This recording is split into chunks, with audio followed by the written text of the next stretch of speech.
Olá, senhoras e senhores, mais uma vez estamos aqui para estudar a segunda lição do segundo trimestre do ano de 2023. Continuamos com o roteiro TIM e o tema da lição do trimestre, drama no deserto. O tema da lição da semana é: se a vida é dura, trabalhe, né? Sem dar desculpas e mais delongas.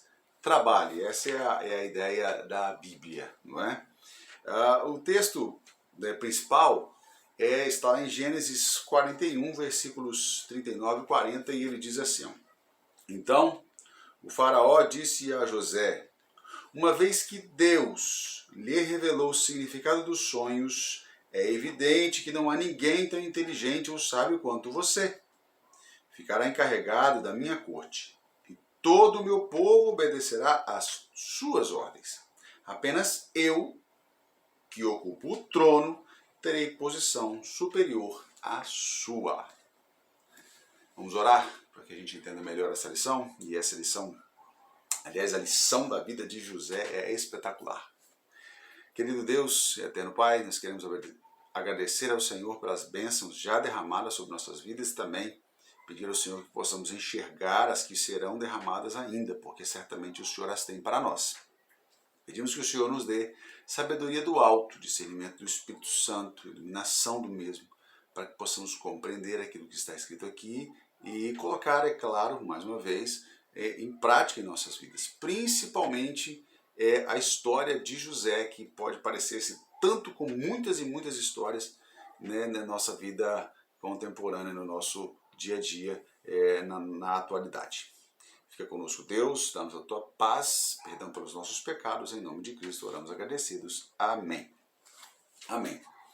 Bom, antes de entrar propriamente dito na lição, ali falando sobre o ponto de contato, roteiro original, passo a passo do dia a dia, de todos os dias, eu quero fazer uma análise breve e, quem sabe, né, na minha humilde capacidade, aprofundada do texto de Gênesis 41, 39 e 40, foi o que nós lemos agora há pouco. Diz o seguinte: então disse Faraó a José. O que foi que ele disse? Uma vez que Deus lhe revelou o significado dos sonhos, vírgula, deixa eu parar aqui então.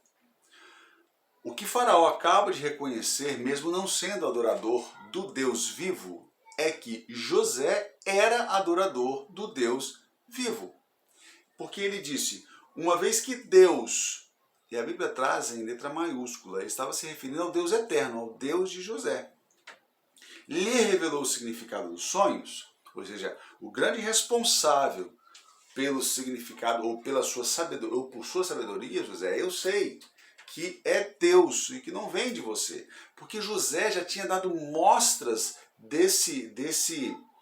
da guia de Deus em sua vida, né? E Faraó, inteligente que era, observou, né, a conduta de José e disse: esse rapaz não está sozinho, ele não caminha sozinho, ele não é um ser humano normal, né, ou comum como os outros.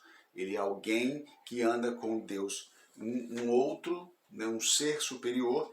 E aqui José fez com que Faraó entendesse quem era esse ser superior, o próprio Deus, o Deus eterno. E aí continua dizendo assim: e é evidente que não há ninguém tão inteligente ou sábio quanto você. Faraó chega à conclusão de que ele não podia entregar a responsabilidade que ia entregar a José a outra pessoa dentro do seu reino, porque não havia ninguém dentro do reino, né, ou que Faraó conhecesse, que pudesse ser capaz de administrar aquilo que ele daria nas mãos para administrar. E disse o seguinte: você não só é inteligente, mas você também é sábio. E qual a diferença de inteligência e sabedoria? A inteligência é a capacidade de aprender, armazenar informações, né, ou aquele que consegue estudar e armazenar aquilo que está estudando. Então você pode ser inteligente demais e aprender sobre vários pontos, vários tópicos, vários assuntos, várias nuances, enfim, pode ser o que for. Como há muitos inteligentes do mundo. Mas sabedoria está atrelada a Deus e, portanto, só pode ser, como é que eu vou dizer? Como é que eu posso colocar a palavra aqui da melhor maneira possível? O conhecimento aplicado de forma plena e eficaz, na sua melhor, né, maneira de ser aplicado, é sabedoria. E a Bíblia diz que o princípio da sabedoria, ou seja, não é o princípio do começo, mas o princípio que é o âmago, né, o cerne da sabedoria, é o temor do Senhor. E isso José tinha. Faraó enxergou isso em José e disse: não tem ninguém igual a você, José. É para você que eu tenho que dar essa responsabilidade, ok? E aí continua dizendo assim, olha: ficará então encarregado de minha corte. Você vai cuidar das coisas aqui dentro, ok? Todo o meu povo obedecerá às suas ordens como se fossem as minhas. O que o José mandasse, eles iam obedecer, porque era como se o faraó estivesse mandando. Aí o faraó só colocou um ponto assim: olha, apenas eu serei maior do que você, o meu trono, tá ok? Nada além disso. Mas tudo o mais estará sob sua jurisdição ou sob sua responsabilidade, sob suas ordens, ok? Então o texto aqui ele já dá uma explanada na lição, mostrando quem era José e como o faraó conseguiu enxergar isso de maneira tão clara, principalmente no aspecto, né, e no espectro espiritual, né? Essa visão que Faraó, apesar de não ser um adorador do Deus vivo, um pagão, né, um adorador de ídolos, ele enxergou em José um espírito excelente. Você lembra disso lá em Daniel também? Como Daniel tinha um espírito excelente, né? Ele era um servo de Deus e fazia com que todo o seu comportamento, a sua transpiração pudesse exalar esse cheiro de Deus. Ponto de contato, teaser. E aqui vem dizendo o seguinte, olha, a lição da semana começa com José administrando a casa de Potifar.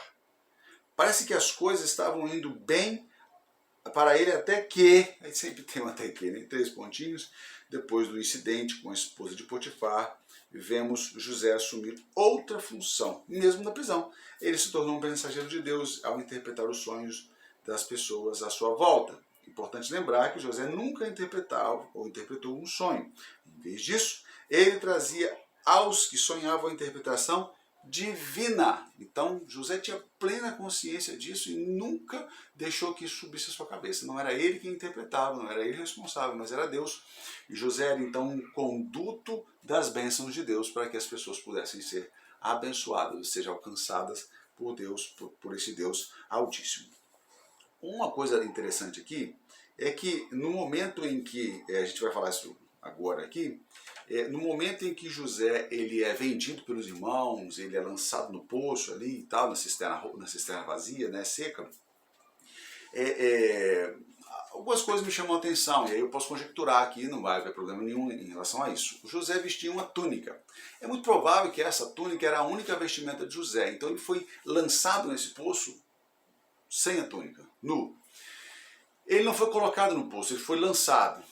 O que me dá também a entender de que foi uma atitude violenta, né? Rubem não estava ali no momento e por isso, né, ele não pôde ver a situação e pediu que eles não o matassem, né? Colocando ali uma situação muito tocante, e isso funcionou, dizendo: olha, ele é nosso irmão, não vamos fazer isso, né? Vamos matar ele, o sangue dele vai cair sobre nós e tal, vamos só fazer assim, deixando ele lá no poço. Rubem tinha a pretensão de voltar ao lugar e tirar José dali.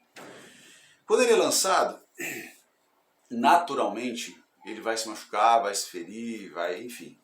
E aí de lá de baixo, ele olha para os irmãos lá em cima e clama por socorro, ao que os irmãos não escutam, não atendem.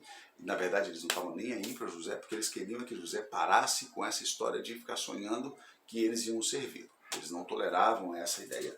E aí, deixa eu falar uma coisa para você aqui. Tem pessoas que não suportam quando eles estão fazendo um bom trabalho e chega uma outra pessoa e começa a fazer um trabalho tão bom quanto. Isso parece incomodar. eu posso afirmar uma coisa aqui para você, pelo pouco conhecimento que eu tenho de Bíblia e de espiritualidade, né? Eu não me considero um homem estudioso, mas pelo pouco conhecimento que eu tenho, eu posso afirmar para vocês, sem sombra de dúvida, que essa pessoa não tem o Espírito de Cristo. Por quê? Porque não está na lição, tá, gente? Só estou fazendo aqui uma aspas, né? Abrir uma aspas aqui para fazer um comentário em relação à atitude dos irmãos. Há pessoas que se incomodam com o sucesso dos outros, tá? Infelizmente é uma grande verdade. Pessoas assim, elas têm necessidade de serem vistas, de serem elogiadas, de serem aclamadas, de serem exaltadas, de serem observadas, de serem contempladas. Elas têm necessidade disso. Nada mais é do que um sintoma de fraqueza. Essa atitude nada mais é do que um sintoma de fraqueza. Se você não consegue entender que a pessoa que está chegando, embora ela seja nova na área, ela consegue fazer o que você faz de maneira excelente, tanto quanto você. Ou, de repente, ela faz aquilo que você não consegue fazer, e aí vem a multiforme sabedoria de Deus, de maneira excelente. Você não suporta, e a pessoa não suporta essa pessoa, porque ela incomoda, ok? Então, assim, cuidado com essas pessoas, por quê? Porque elas podem fazer muito mal à obra de Deus, muito mal a você, né? E não leve isso para o coração. E a gente vai entender aqui como José não levou isso para o coração, não deixou que isso corrompesse a sua fé destruída, sendo ela pelo ódio, pelo rancor, porque alguém disse com muita propriedade, que guardar rancor é o mesmo que tomar veneno e esperar que o outro morra, né? Ressentimento, ok? Então vamos continuando aqui. Quando José olhou de baixo para cima e viu os irmãos, clamou por eles não o ouviram. Ele simplesmente foi tirado de lá por uma caravana de ismaelitas, que eram parentes dele. Lembra lá Israel, né? Jacó, Isaac e Ismael ali, duas nações. Agora a caravana era de ismaelitas, tiraram ele dali e ele foi então levado para o Egito. Imagine a angústia. José sendo levado, e olha para trás e vê ali, né, o espírito de profecia diz no livro dos Escolhidos, que ele, enquanto estava sendo levado, ele olhava e podia ver as colinas onde estava a sua casa, e ali clamava e chorava ardentemente. Mas tudo isso não foi causado por Deus, pelo contrário, era o grande propósito do diabo, do inimigo, destruir José, fazendo assim com que sua geração fosse também destruída. Fato é que José precisava ou poderia ou deveria sim ter passado por tal situação. Talvez Deus não tivesse planejado dessa forma, mas permitiu, e Deus faz isso. Deus entra na sua vida e permite que coisas aconteçam para que você possa seguir o caminho dele. Ele vai corrigindo a rota, sabe? Um tapinha aqui, um tapinha ali, um empurrãozinho aqui, um empurrãozinho ali, e você vai tropegando e tropeçando e machucando, e aí Deus vai te levantando, vai te sarando, mas aquelas cicatrizes ficam para te ensinar alguma coisa. E isso era necessário, esse percurso que José iria fazer dentro do inferno, até chegar ao apogeu da sua vida espiritual, ou seja, ao clímax da utilização do serviço a Deus, era necessário, como também é comigo e com você. Nós temos mazelas, problemas, dificuldades, pecados a vencer, mas precisamos muitas vezes passar por isso. É bem verdade que talvez o caminho fosse um pouco mais suave, com provações, com situações, mas um pouco mais suave. O problema é que nós às vezes agravamos essas dificuldades por nossas atitudes, nossas escolhas, isso é fato, não há que se debater muito em cima disso aí, ok? Bom, aí nós vamos para o roteiro original. Vamos ler então. Eu vou ler aqui de uma vez só Gênesis 39, versículo 2, depois os versículos de 6 a 9, os versículos 19 e 20, depois Gênesis 40, versículos 4, 5 e 8, e depois versículos 20 a 22. Depois Gênesis 41, de 1 a 4, de 25 a 27, 39 e 40. Leio assim. Passados 2 anos completos, Faraó teve um sonho. Parecia que ele achasse ele em pé junto ao Nilo. Do rio subiam 7 vacas formosas e à vista e gordas, pastando no carriçal. Após elas subirem do rio, outras 7 vacas, feias e à vista e magras, pararam junto as primeiras, né? As primeiras 7, na margem do rio. As vacas feias e magras comiam as 7 vacas formosas à vista e gordas. Então acordou o faraó, assombrou-se com aquele sonho, então lhe respondeu José. O sonho de faraó é apenas um, né? Ele sonha isso e também sonha com as espigas de milho, espigas bonitas e tudo mais, e espigas depois, espigas secas, mas o sonho dele é um só. José fala assim, ó, o significado é um só. O sonho de faraó é apenas um. Deus manifestou a faraó o que há de fazer. Olha, faraó, as 7 vacas boas serão 7 anos, as 7 espigas boas serão 7 anos. O sonho é um só. As 7 vacas magras e feias que subiram após as primeiras serão 7 anos, bem como 7 espigas mirradas e crestadas do vento oriental. Serão 7 anos de fome. Ok? E depois disse faraó a José, visto que Deus te fez saber, né? E aí vem o verso principal aqui. Visto que Deus te fez saber tudo isso, ninguém há tão ajuizado, né, ou inteligente e sábio como você. Administrarás a minha casa e a tua palavra obedecerá ao meu povo. Somente no meu trono eu serei superior a você, ou maior que tu. Ok? Então aqui a gente entra dentro do contexto ali, lendo a Bíblia, mas é o que a gente já estava falando do José aqui. E aí, a lição traz aqui algumas perguntas e eu fiz questão de dar uma olhadinha nelas e diz o seguinte, olha, onde você vê a mão de Deus na história de José ou nessa história? Em tudo, em tudo. Não há o que separar aqui, não.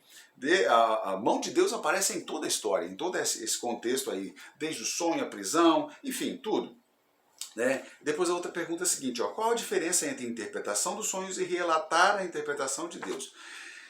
Sabe essas pessoas que gostam de interpretações? Você conta o sonho para elas, ela começa a viajar na maionese ali, te dá algumas interpretações, não sei o que, tal. Algumas coisas podem até coincidir com o desenrolar da sua história, mas elas não serão fato se não vierem das mãos de Deus, ok? Isso é interpretação de sonhos. Agora, relatar a interpretação é o contrário. Você sonha, Deus interpreta e revela a interpretação. Ele mostra a você. Nós temos a Bíblia, são 66 livros. Esse material, o Biblos, né, o compilar de livros, ele nada mais é, ou é tão somente, né? Ele não é tão somente, ou é tão somente, não sei como é que você vai colocar aí, mas com a vontade expressa de Deus através de homens inspirados que escreveram ali. Né? A própria Bíblia vai dizer isso. Algumas pessoas falam, o papel aceita tudo. É verdade, o papel aceita tudo, mas a Bíblia tem sido provada por anos e anos pela arqueologia, pela ciência, enfim, por vários né, caminhos, né, por vários filtros aí, a Bíblia tem passado em todas com muita folga. Então, Deus dará a interpretação dos sonhos, é o que ele fazia com José. O que fez José ter êxito na missão que foi confiada a ele? Não há dúvida. Relacionamento com Deus. Dia a dia, passo a passo, relacionamento com Deus é o segredo, não só do êxito na vida de José, como no êxito da vida de qualquer um. Ok? Washington, mas tem gente que nem teme a Deus, que não está nem aí para Deus e que tem êxito. Isso é fruto e mérito próprio. Mas tudo isso tem um fim, não há sabedoria nisso, pode haver inteligência. Mas o fruto das mãos de Deus gera sabedoria. E aqui pergunta, ele sempre se deu bem, sempre se saiu bem? Claro que não, a gente sabe que a vida de José foi uma vida de muito sofrimento, mas ele aprendeu a enxergar no sofrimento a mão de Deus, não que Deus estivesse trazendo, mas imagine como eu posso aprender com esse sofrimento. Isso é resiliência, e José tinha isso lá no topo, ok?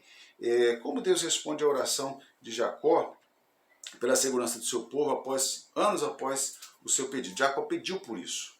E agora Deus, ele movimenta-se na história e movimenta a história na vida de José para que José pudesse aprender com as dificuldades e transformar-se ou ser transformado neste homem capaz de trazer a resposta de Deus a Jacó anos mais tarde. agora nós vamos para a parte de segunda-feira. Vamos dar um zoom na história, pegando ali o texto-chave, vamos comentar um pouquinho sobre, continuar comentando um pouco sobre a história, mas fala o seguinte: José, ele tinha nutrido, José tinha tudo para nutrir mágoa no coração por causa do tratamento injusto que ele recebeu em algumas situações em sua vida. Ele foi maltratado pelos irmãos e vendido como escravo. Apesar de seu patrão confiar nele, acabou mandando-o para a prisão para manter a sua reputação. Deixa eu só falar uma coisa sobre isso aqui. A gente comentou aqui, a lição comentou aqui, nós vamos falar uma coisa sobre isso. José, eu acredito sim, que no primeiro momento ele deve ter sentido muita raiva, decepção dos irmãos, mas José procurava ver o lado bom de todas as coisas, e todas as coisas têm o seu lado bom, e ele conseguia enxergar o lado bom das coisas. Por isso José conseguia aprender com as suas quedas, não as suas próprias quedas, mas também as quedas que ele era levado a ter, não por vontade própria, mas aqui por causa dos irmãos em uma situação. Na outra situação, ele tinha plena consciência, ele e Deus sabiam que ele não tinha tocado na esposa de Faraó, mas por causa da reputação de Faraó, ele mandou que prendesse-o. Ele podia ter mandado matar, não o fez. Por quê? Porque ele sabia que no fundo havia alguma coisa errada. Faraó deu tempo ao tempo. Aliás, Faraó deu tempo para Deus, para que Deus pudesse mostrar na vida de José o seu caráter sendo revelado, o caráter de Deus sendo revelado na vida de José, assim como ele quer fazer comigo e com você. O copeiro, que tinha sido beneficiado com a interpretação do sonho, deixou esquecido na prisão por um tempo considerável. Ele ficou mais 2 anos na prisão depois que o copeiro foi restituído. O padeiro foi morto, o copeiro foi restituído depois que José interpretou o sonho dos dois e disse assim: olha, você vai ser morto e você vai ser restituído, vai voltar e vai dar tudo certo para você. Mas pensa, por favor, preste atenção. Lembra de mim quando você estiver numa situação boa, quando você estiver lá na situação tranquila, lembra de mim. O padeiro esqueceu. O copeiro, ele esqueceu dele. Depois de 2 anos, aí veio o sonho, aquilo que nós acabamos de ler. Então, eu conheço um camarada que pode... Rapaz, como é que eu pude esquecer? Sabe como é que você pode esquecer dele, copeiro?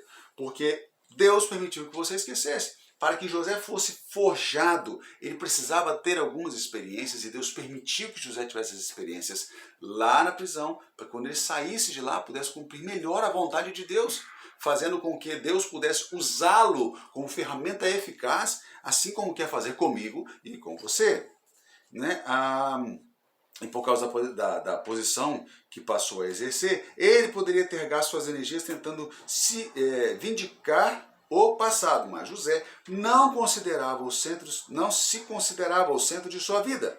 Ele sabia por experiência quem estava na direção e entendeu que, independentemente das circunstâncias, valia a pena confiar em Deus e deixar que ele, Deus, fosse e continuasse sendo o seu juiz. José escolheu honrar o Senhor em sua vida, sendo fiel em cada detalhe, e por isso foi honrado por Deus. José não pensava no que ele tinha sofrido, pensava no que Deus estava permitindo que ele passasse.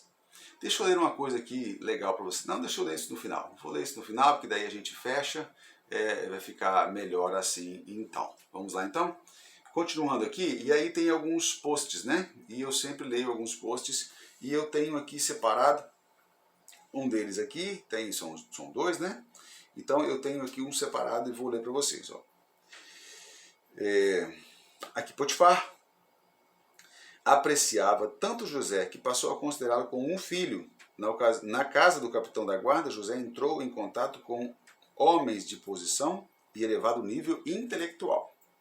Ali teve a oportunidade de aprender sobre ciência, idioma e negócios. Estava sendo forjado, novamente, né? Aqui o outro que eu separei, depois do encontro com Faraó, José teve o seu nome mudado para Safenat Peneia, que quer dizer Deus fala para que ele possa viver. Em outras palavras, se Deus não estivesse na vida de José, já teria morto. Então, enquanto Deus fala com José, José continua vivo. Preste atenção, eu e você somos instrumentos nas mãos de Deus. Qualquer má utilização deste instrumento ocasiona fatalmente em destruição do próprio. por ocasião da volta de Jesus. Você conseguiu entender isso? Se você tem uma ferramenta e não a usa para o fim que ela foi construída, para o fim que ela foi feita, logo logo ela perde o seu valor e a sua utilidade. Imagine que você, vou usar uma ferramenta bem cotidiana. Imagine que você use uma enxada vou tentar aqui imaginar alguma coisa que seja muito agressiva. Uma enxada de capinar ali, que tem que ser afiada, você usa para mexer uma maceira de concreto, que vai pedra, que vai um monte de coisa e tal. Fatalmente, quando a pessoa que estava usando ela para capinar for usá-la, ela estará danificada. Algumas vezes ela pode até ser reparada, mas se isso continuar, se essa ferramenta continuar sendo mal utilizada ou utilizada para o fim que não foi proposto para ela, fatalmente ela será descartada por inutilidade, por perder o seu valor. Somos nós assim.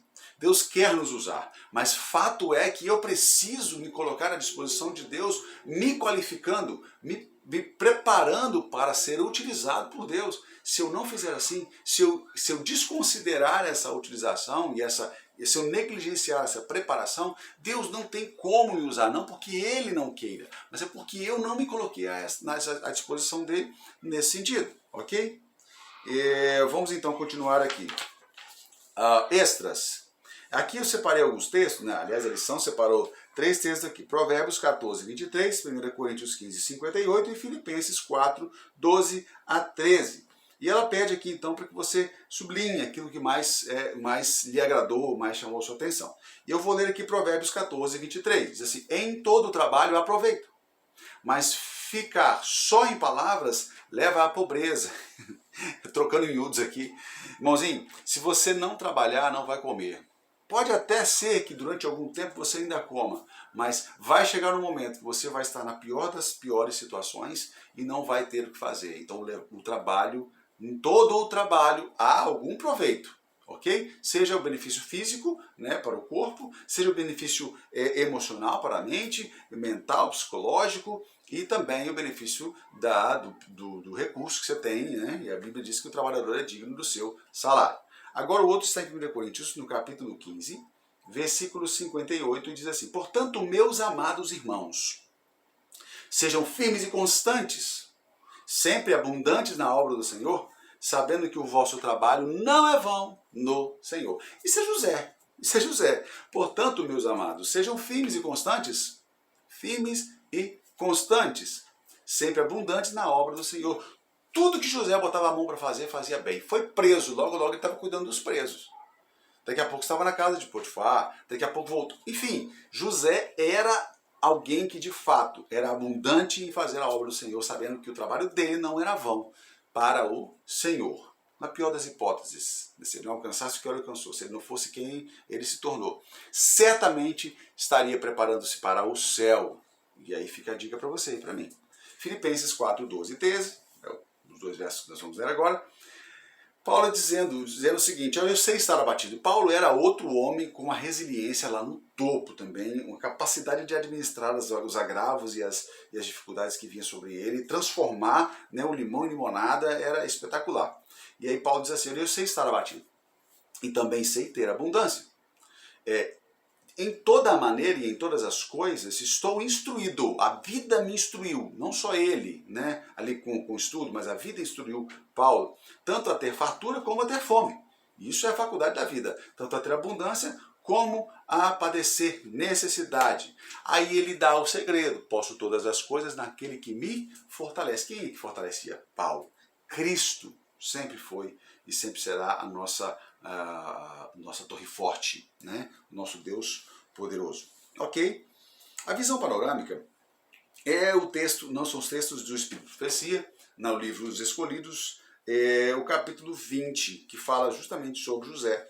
E eu quero ler aqui e depois eu vou ler ali dois textos que eu separei. Um deles é esse aqui: durante 10 anos, José foi exposto à tentação em meio à idolatria, rodeado de toda a pompa e realeza, da riqueza e da cultura da mais alta nação civilizada que existia naquela época, o Egito.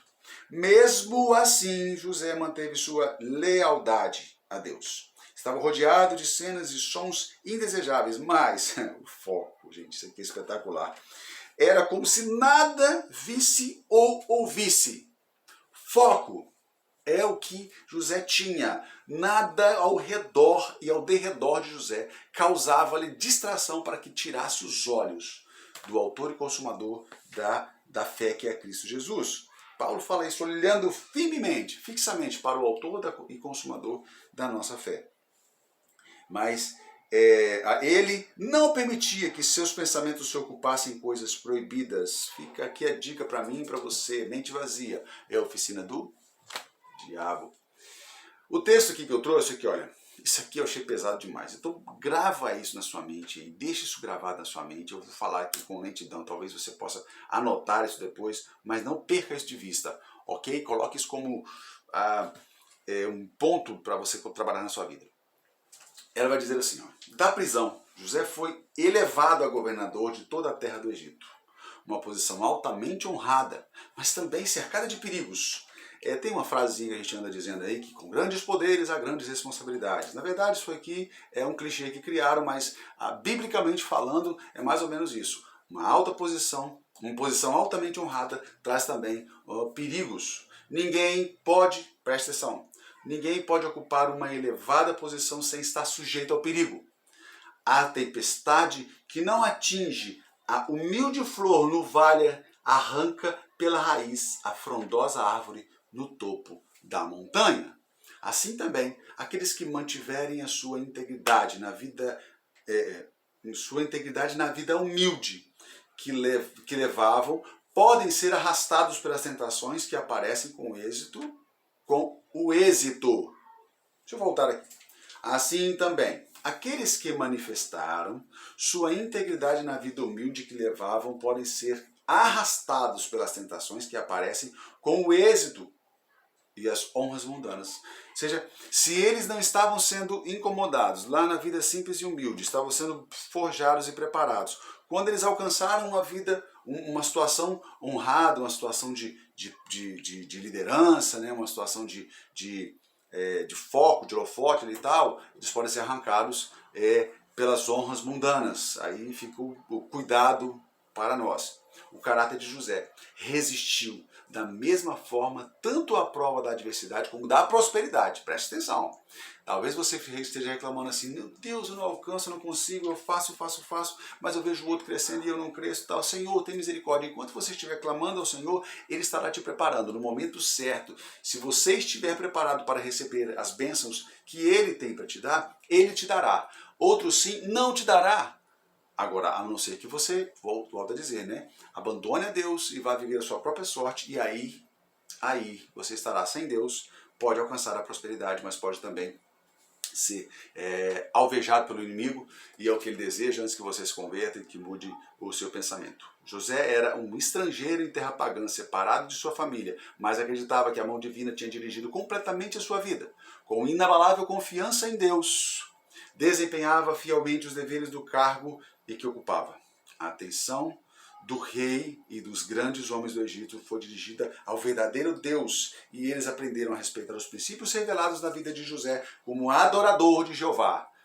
José não se curvava diante de nada. Foco. Em seus primeiros anos, José seguiu o seu dever e não a inclinação de sua carne.